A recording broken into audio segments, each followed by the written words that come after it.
안녕하세요. 악의 마음 있는 자들의 송하영 역을 맡은 김남길이라고 반갑습니다. 안녕하세요. 반갑습니다. 여러분. 권준영입니다. 프로파일러로 활동을 하셨을 때 그 범죄자하고 라포를 형성할 때 그게 이제 감정이입이 저번에 되셨던 경험이 있다고 하셨어요.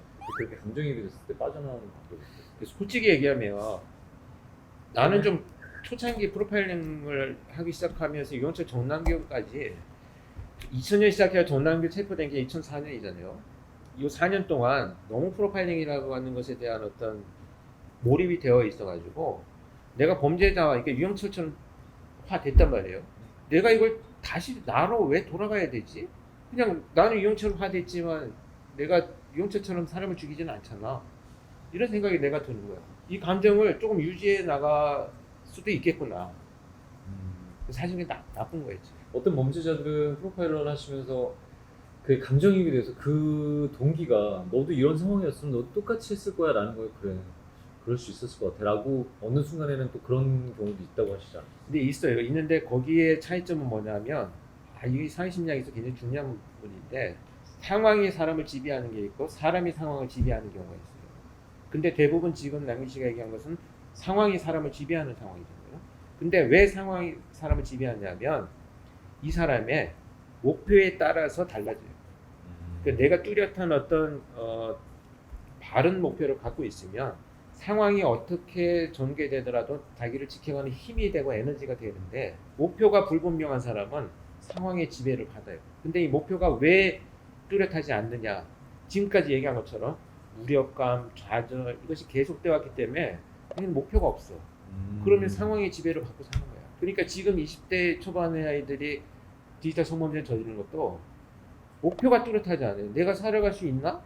이건 이 사회적 압력이라고 하는 것이 워낙 크다 보니까 돈 벌으려면 어떻게 해야 되지? 성착취물 이것도 괜찮은데 그런 방식으로 범죄에 빠져들게 되는 거죠. 그래서 상황이 사람을 지배하게 만드는 애들은 목표가 뚜렷하지 않아요. 근데 왜? 많은 좌절과 압박과 여기에서 헤어날 수 없다라고 하는 무력감과 배제감을 갖고 있기 때문에. 그럼 만약에 그런 그 범죄자들이 나왔었을 때 금전적인 지금 가장 뭐 먹고 사는 거에 대한 부분들이 걱정이면 그런 것들에 대한 지원이 되면 이걸로 열심히 살아볼까라는 생각을 가질까요? 아니면 그렇게 하다가 그게 또 없어지면 다시 한번 또 그때로 돌아가서 내가 이러면 또 이런 것들이 생겨라고 생각을 할까요? 그게 아직까지 범죄학에서 풀지 못한 숙제예요. 왜냐 타고났느냐 상황이 만들어지는 거냐 이거는 사실 몰라요. 기술적인 문제나 상황적인 문제냐면 아직까지 또 명확하지는 않은데 사실 거기에 이 사회적 압력이라고 하는 어떤 그 상황이 어떻게 개입이 됐느냐. 왜냐하면 상황이 바뀌었다라고 해서 그들이 반드시 좋아질 거라고 하는 기대나 희망은 사실 우리가 추적 연구가 불가능하기 때문에 결론은 좀 어려운 문제예요. 학자들. 결국은 뭐냐면 그런 이 프로파일링이라고 하는 것이 지금 얘가 왜 이렇게 됐는지 그 배경을 이제 추적을 하고 유형화시키는 거잖아요. 그러면 성착취물을 만들고 그런 방식의 존재를 저지르는 애들은 비슷한 유형일 거야. 어떤 특징들이. 그것을 모아놓는 것이 프로파일링의 이제 프로필인데 그걸 안다면 우리가 예방이 가능하겠죠. 그런 요소들을 제거한다면. 근데 제거했을 때 반드시 그렇다면 이게 줄어들 것이냐는 사실은 뭐 범죄학 연구의 한계일 수도 있죠. 예전보다 15kg가 빠지셨다고 그러셨잖아요. 근데 그러면 그때 제가 그래서 술을 많이 드셔서 그런가요? 그랬더니 그때 당시 갖고 있는 스트레스 때문에 힘들어가지고 코피도 많이 나시고 그러셨다고 그래요. 스트레스를 따로 푸시는 방법이 없었어요. 그래서 전에 한번 얘기 안 했나? 그 왜 호프 미팅 많이 한다고? 이게 이런 게 있어요. 세로토닌이 분비가 돼야 돼요. 수사본부에 일주일 투입되어 있으면 일주일 동안 각성돼 있잖아요. 교감신경이 막 각성돼 있어요. 그러면 나의 신체를 유지하기 위한 부교감 신경들이 작동을 멈춰요. 싸우는데 에너지를 써야 되니까. 그래서 소화액도 안 나오고 잠도 안 오고. 근데 문제는 뭐냐? 그게 이틀, 3일쯤 지나면 이제 반발을 해, 부교감이. 야, 이제 나도 좀 먹고 살자. 나도 소화액이 나와야 될 거 아니냐. 그리고 교감신경을 막 끌어내려. 그래서 교란이 생겨요. 그러면 신체가 망가지기 시작해요. 그래서 연구를 했어. 이걸 내가 어떻게 분비시킬 것이냐. 근데 자율신경계라는 게 내가 지금부터 세로토닌이나 나와라 이렇게 안 되잖아. 소화액 좀 나와야 된다 이게 안 되잖아. 그러면 어떤 환경이냐라고 하는 것을 상황을 만들어야 되는데 그게 동료들하고 같이 밥 먹고 식사하면서 맥주 마시는 거예요. 정남규가 체포되기 전까지는 나 혼자 있었잖아요. 그러니까 유영철이 면담하고 와서 내가 겨우 만났다는 게 윤해철이밖에 없었는데, 윤해철이는 내 말을 들어주는 게 아니고 유영철이만 궁금한. 그래서 어떻게 됐어? 그러니까 야 고생했어. 야 유영철이 같은 놈 처음 만나면서 너 진짜 들어갈 때 참 고민했겠구나 이런 말 없어. 그러니까 그 새끼가 뭐야 그러니까 이거잖아요. 그때 느꼈던 것이 뭐냐, 내가 누구한테도 이 말을 할 수 없겠구나. 근데 일기 후배들이 생기면서 수사본부나 사건이 끝나고 나서 면담 끝나고 나면 식사나 오픈 미팅을 한두 시간 하면서 수다를 떠는 거예요. 사건 얘기 1차 하지 않고 막 수다 떨어요. 그때 무슨 대화를 나누냐고 마음속으로, 야 수사본부에 일주일 동안 나 혼자 있었던 거 아니잖아. 너도 같이 있었지. 너도 힘들었어. 고생했어. 이 얘기를 수다를 통해서 포장을 해서 대화를 나누는 건데 세뇌하시는 거네요. 세뇌시키는 거지. 근데 그때 사건 얘기를 일체하면 안 돼. 그 사건 얘기를 배제한 한두 시간을 밥을 먹든지 차를 마시든지 이렇게 수다를 떠는 것을 반드시 했어요. 배제를 시킨다고 해도 교수님이 그 마음속으로 나는 얘기하지 말아야지 그럼 계속 이 안에서 돌고 있는 거 아니에요? 돌고 있는 거를 같이 수사본부에 투입되었던 후배들하고 같이 있잖아요. 그럼 말 안 해도 서로 알잖아. 어저께 밤샐 때 너도 같은 생각했지? 이것을 서로 그냥 눈빛으로 아는 거야. 고립되지 않았다는 것을 그때 느끼는 거야. 교수님도 누구한테 얘기할 수가 없다라고 얘기하는 게 그 외로움이라는 것들을 국영수한테 제가 투정을 부르거든요. 왜 나였냐고 하필이면. 내가 그거 한 수백 번 했어.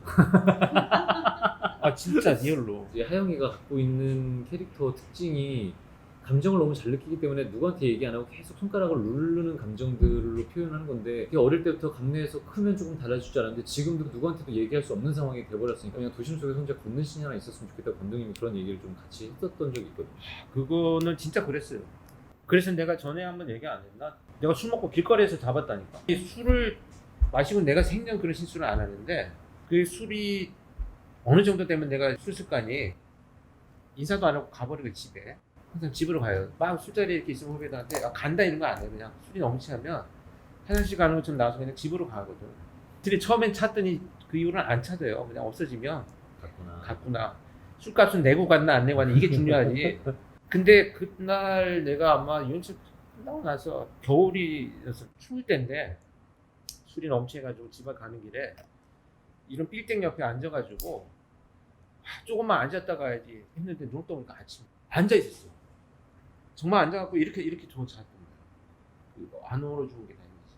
우리나라 그 프로파일러 자체가 수사에 투입됐을 때 현실적으로 가장 걸림돌이 되는 게 예를 들면 그런 건가요? 아니.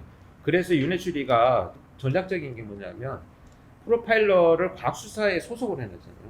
같은 팀으로 팀 안에서 받아들여져요. 그러니까 CSI들이 현장에 나갈 때 항상 못 들어가게 하잖아. 프로파일러는 과학수사 요원이기 때문에 들어가는 게 돼.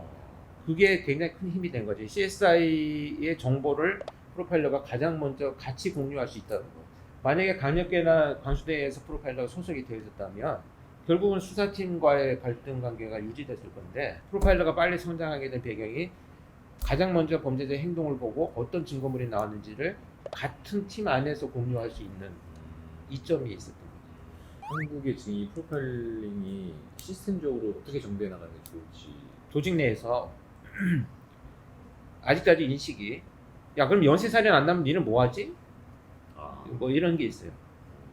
CSI는 뭐 절도 현장 뭐 이런 거 막 나가지만, 얘네들 그냥 니네 그러면 연쇄살인 사건 안 나고 이상한 사건 안 나면 뭘 해? 내가 그래서 본청의 팀장으로 있을 때는 계속 막 한 2달에 한 번씩 리포트 제출해라, 연구 자료 만들어라고 일을 시켰어요.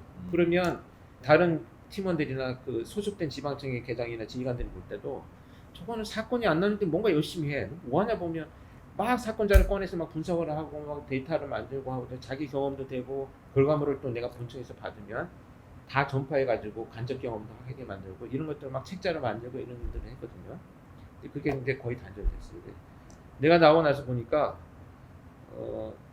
그냥 그런 어떤 이 구심점이 없다 보니까 근데 각자의 역할이 뿔뿔이 흩어졌어요. 이렇게 되면 큰 사건이 났을 때 결국 프로파일러 불러와봐 했을 때 쓸만한 자원이 없어요. 프로파일러는 계속된 경험과 현장에 투입되고 범죄자를 만나고 사건을 계속해서 분석을 해야 큰 사건이 났을 때 투입이 되는 거지. 심리학자들처럼 심리학 공부 수없이 많이 해서 석사박사학위 있다고 해갖고 범인 딱 잡아오면 자 가서 자격 좀 받아와. 그러면 갑자기 되는 일이 아니에요. 그럼에도 불구하고 인식이 아직까지도 그래요. 남아 있어요. 조금 얘기를 더 하자면 초창기에 이 프로파일러들을 다 모아놓자는 얘기가 있었어요. 지방청으로 뿌리지 말고. 한꺼번에. 근데 FBI는 그렇게 하거든요. 어. 근데 그 문제가 뭐였냐면 한국의 문화는 지방청에 이제 경기지방청에서 프로파일러가 상주하면서 큰 사건이 났을 때 집단으로 같이 가서 공유하는 거하고, 원래 지방청에 분석 요원이 있다면 여기서 형사들하고의 많은 관계가 형성이 돼요. 그래서 정보가 훨씬 많아요. 그리고 얘는 경기에서 일어나는 사건들에 대한 감이 있어요. 저 충남에서 일어나는 사건하고 경기에서 일어나는 사건은 다르거든요. 그러면 훨씬 그 지방청에 특화될 수 있는 경험이 있어요. 그것이 안 되잖아요. 그렇죠. 근데 이 프로파일러가 역량이 나처럼 한 15년, 20년 되고 형사 경험이 있다라고 하면 사실 그 지방청에서 꼭 상주하지 않아도 형사들하고 커뮤니케이션이 돼요. 근데 경험이 없다 보니까 그것을 커버하지 못하는 거예요. 그래서 그때 한계가 뭐 있었냐? 그냥 각자 모아놓고 각자 놓아두고 큰 사건이 났을 때 본청에서 모아서 해. 근데 지금 일기들이 한 5년 됐어요. 그러면 15년의 경력을 일기들, 이기들이 갖고 있다면 이제는 모아도 돼. 이제는 그 경험들이 있기 때문에 관계들도 다 있고 해서 전체 프로파일 다 모아놓을 것이 아니고 지방청에 꼭 있는 필수 요원들 뭐 모아두고 나머지 절반쯤의 요원들을 이제 집단화해서 디지털 범죄 연구, 그 다음에 이 지원, 그러니까 혼자 있는 지방청에 이제 사건이 났을 때 특화된 요원들이 가야 돼요. 그러니까 디지털 성착취물 범죄면 그것을 연구한 요원들이 가는 게 나아요. 그루밍 범죄야. 그러면 그루밍을 아동 대상 성범죄를 연구한 요원이 가는 게 훨씬 빠르고, 이렇게 이제 특화되어야 되는 과제를 갖고 있다. 이렇게. 그럼 딱 마지막으로 한 가지만 더 질문을 드리고 마무리할게요. 해외 FBI나 그런 거에 비해서 한국 프로파일러들에 대한 뭐 생활 보장이나 휴가 이런 것들이 사실 국제 많이 열악하다고 얘기가 있어요. 그래서 뭐 후배 프로파일러들에 비해서 제도적으로 어떤 부분을 보완했으면 좋겠는지라는 게 질문이었는데, 한 5만 가지 정도 되는데, 복지는 결국은 뭐 경찰관이니까 신분이 뭐 월급이나 뭐 휴가 이런 거는 어쩔 수 없어요. 이게 좀 어려운 얘기인데, 이 과학수사나 본청 같은데 지방청에 이제 다 프로파일러들이 소속이 돼 있잖아요. 수당 차이가 굉장히 많이 나요. 거의 한 7, 80만 원, 100만 원 차이 날 수 있어요. 외근이 아니고 내근으로 돼 있어요. 이상하게 외근을 하는데 내근으로 책정돼 있어요. 그러니까 외근을 가면 한 100만 원 차이인데 1년이면 월급이잖아요. 그렇다고 내가 돈이 많아서 그냥 필요 없어 하고 간 건 아닌데, 이게 딜레마가 됐어요. 그러니까 맨날 나가서 나는 수사본부 일주일씩 갔다 오는데 4시간을 인정해 주거든. 그럼 밤새도 4시간이고 4시간 초과해도 4시간이야. 그러면 1시간에 얼마냐? 11,000원이 내가 경감되니까. 경장이나 순경은 한 7,000원 돼요. 그러면 4시간 하면 한 3, 4만 원 되잖아요. 열흘 밤새도 하루에 4시간씩 3만 원이야 그냥. 그러니까 이게 돈 문제가 아니고, 그런 상황에서 이게 지금까지 요구했던 것처럼 자유롭게 연구하고 정말 어떤 연쇄살인범을 잡기 위한 본인의 어떤 삶을 유지해 나갈 수 있느냐? 쉽지는 않아요. 왜? 돈 모아서 결혼도 해야 되고 집도 해야 되고 벗어날 방법도 없는 무기력한 월급에 답이 없잖아요. 우리나라 1세대 프로파일러로서 프로파일러 구축하신 분들 이런 얘기를 하시는데, 우리나라 이 현실이 참. 오늘 또 이렇게 시간 내주셔서 질문에 주시고 좀 유익한 시간 만들어주셔서 감사드립니다. 고맙습니다. 고맙습니다.